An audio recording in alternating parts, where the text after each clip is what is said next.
Sorry about that. Hi, everybody. Welcome back to Story Time and Happy New Year. It's been a whole year since I've seen you. I know, that's a funny little joke. But anyway, I thought while everyone was still on Christmas vacation that we will read our last Christmas book for the year. Or we may do Christmas in July. Wouldn't that be fun? I think that would be very fun, don't you? Sorry about that.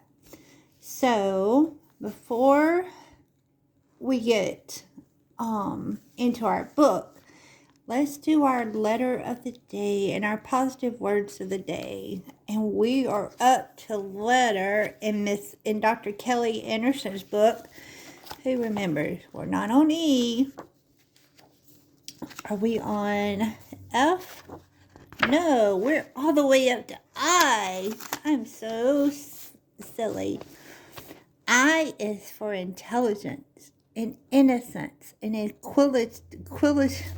can't talk today. Incredible, inspiring, impressive, and inclusive, and imagination.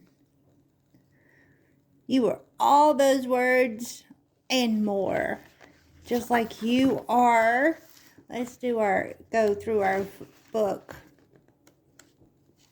You are amazing and adorable. And you are brave and brilliant and beautiful and blessed. And you are caring and clever and considerate and creative. You are delightful and dazzling and dependable and dynamic and dedicated and disciplined. You are elegant and enchanting, enthusiastic and excellent. I'm having a hard time talking today. This is going to be fun for story time. And you're fearless and fabulous and friendly and fantastic and funny. Caleb's funny and favored. And you are genuine and good natured, and you're gorgeous, and you're a genius, and you're gusty, and you're huggable, and you're hardworking, and you're happy-go-lucky, and you're helpful and handsome and humble and heavenly. And you're all of those words and more. So I hope that you will go through the list and pick out your favorite word to describe you on every letter that we do this.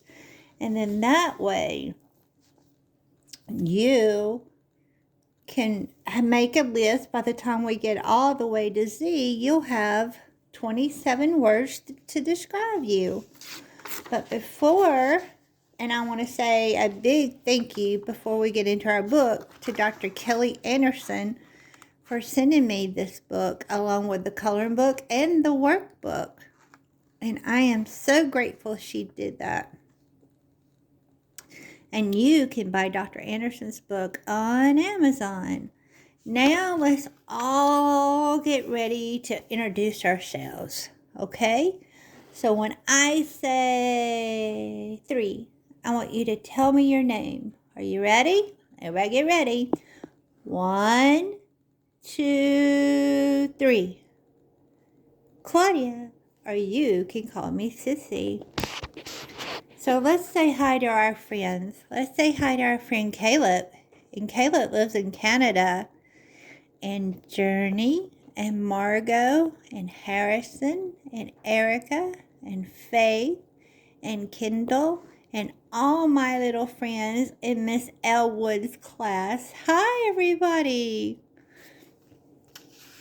I'm so glad that you came, and I can't wait to read you some more stories, and we'll do the J word on our next book. And we've got 2 new books to read. Now, before we get into this book, let's do our little poem. You ready? Gather your children and gather your blankets and your bears too. and let's all settle down because I have a story to read to you. Remember, we read The Two Little Sisters Christmas Party, a week ago? And I apologize. I meant to read this on Christmas Day, but my Christmas Day got busy like they do. And you can find Two Little Sister books on Amazon, or you can go to her website called Two Little Sisters. And these books were written by Tanya Faulkner. And I want to say a big thank you to Miss Tanya for sending us these books. I am very grateful. And remember, I always tell you to sign your artwork. And she wrote Merry Christmas 2023 from Tanya Faulkner. Look at there.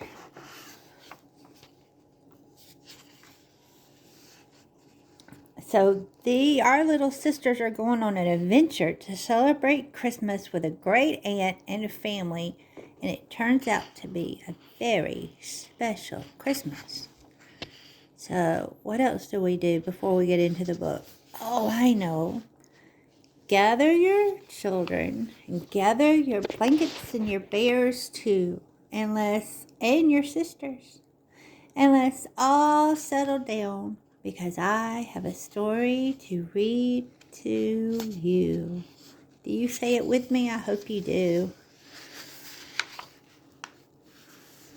Once upon a time, there were two little girls. They loved Christmas. I promise I'll quit moving once I get still. And they also were sisters. Each Christmas was special. They waited for the Christmas magic all year, from the beginning of December. Thus, some Christmases were more special than others. This story is about the special Christmas of the two little sisters.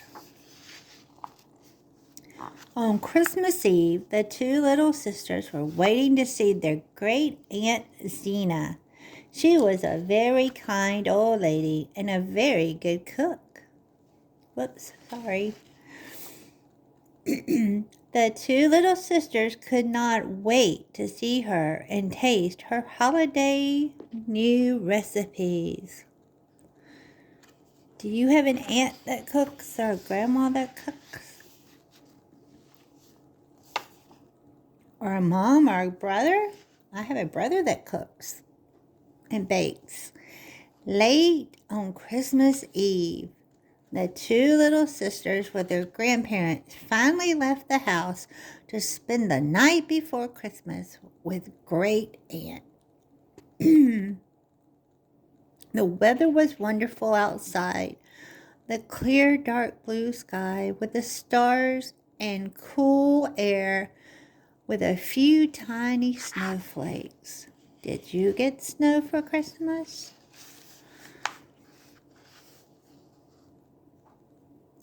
All four, the two little sisters, Grandma and Grandpa, had to take a small bus to get downtown to Zena. It would take, by bus, about 20 minutes to get to the grand aunt's house. The youngest girl, Tata, stopped for a split moment, looking up at the sky before to step on the bus stairs.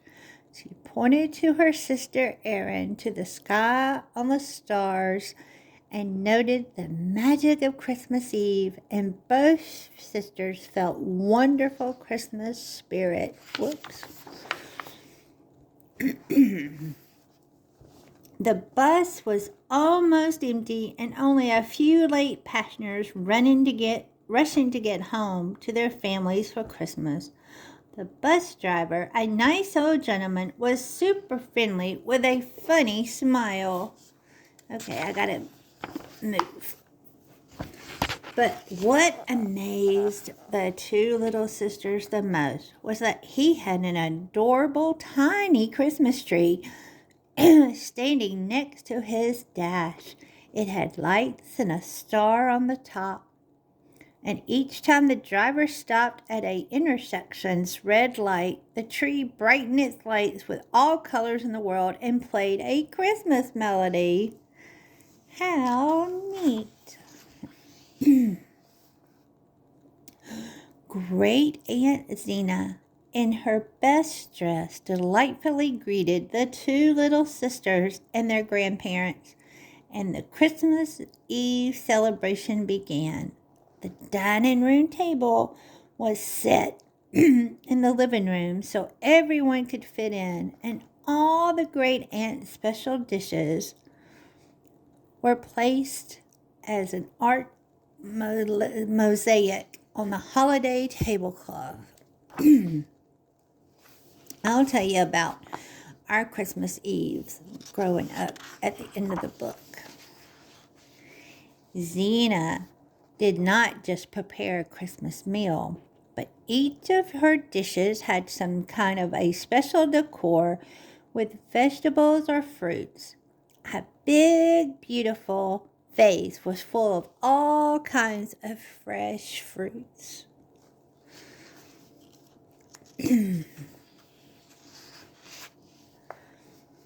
But the two little sisters, with great patience, waited for the final Zena dish, her cake.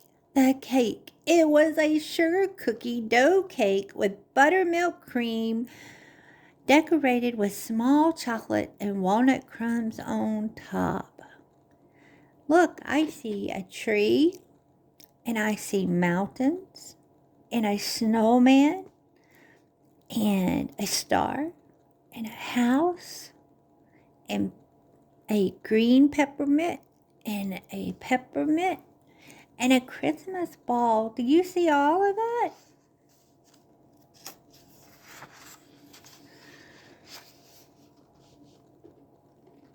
The cake was the highest Grand Aunt Zena's baking achievement in the two little girls' eyes. The two little sisters' eyes, I'm sorry. The taste of the cake was the crown of all Christmas feast. Did you have cake on Christmas Eve or on Christmas Day? After a late Christmas dinner, the whole family went to bed. The two little sisters were very tired and fell asleep fast. They surely had magical dreams that night with tiny Christmas trees and delicious Zena cakes.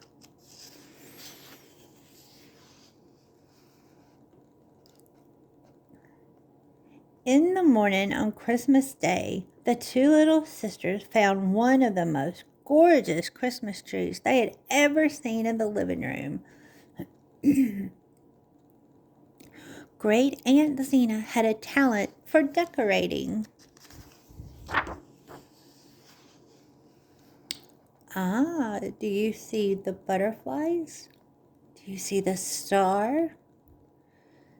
Do you see the gold balls? Do you see the red flowers that are called poinsettias? And do you see the red and gold balls? Do you see the two little sisters? There were elegant round balls and lights and bows and other things on the tree.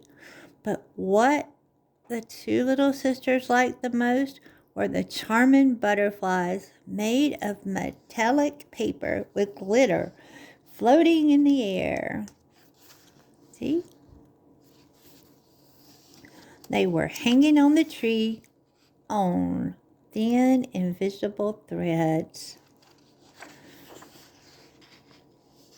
It was an amazing Christmas with family, gifts, and the best great aunt in the world.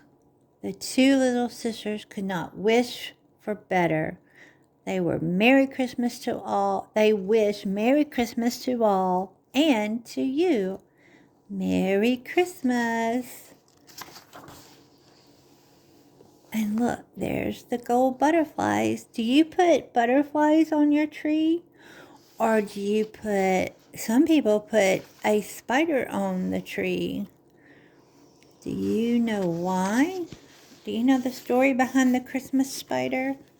I'll have to see if I can find that in a book, and we may read it for July and Christmas. Would that be a good story? If not, I'll tell you the story. And let's see. I hope you enjoyed this book. Oh, when I was a little girl, our Christmas Eve, before Santa would come, the whole family would gather together and we would eat chicken salad sandwiches. And we would have chips and maybe potato salad. And we would have different kinds of breads. And we would have all kinds of like cookies and a cake and all of that kind of stuff. And my cousins would come and aunt and uncles would come, and we would just have a great time. But we had one very special guest that came every year. He couldn't stay long, and he never ate, but he would take a cookie or two because he had a lot of little boys and girls to go see after he left our house. And Santa would come for a visit, and he would pass out like a present or two. And then he would go jump in his sleigh and go visit other boys and girls too. So we got 2 visits from Santa, one on Christmas Eve and then one again on Christmas Eve when he would come to our house.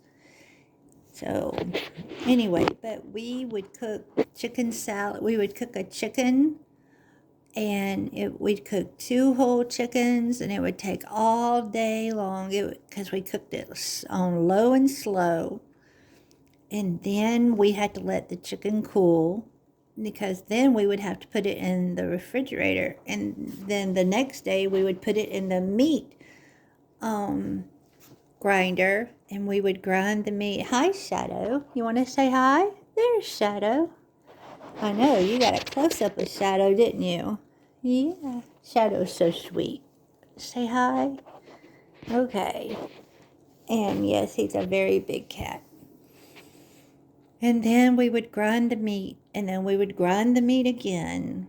And then we would add the mayonnaise and the pickles, and mix it together, and put it in Tupperware containers. And we would put it in the refrigerator after we tasted it, of course. We would have to taste it to make sure it had enough mayonnaise and enough salt and enough, everything. And then we would make it and put it in the fridge, and then we would eat it again on Christmas Eve and Christmas Day and a couple of days after that. It was so good. So I'm so glad that you came to story time, and I hope that this new year will be a wonderful new year for you and me and everyone we hold dear. And I can't wait to share new books with you this year. So I will talk to you again soon, and please make sure you tell your friends and family about the Storytime channel, okay? Good night, everybody.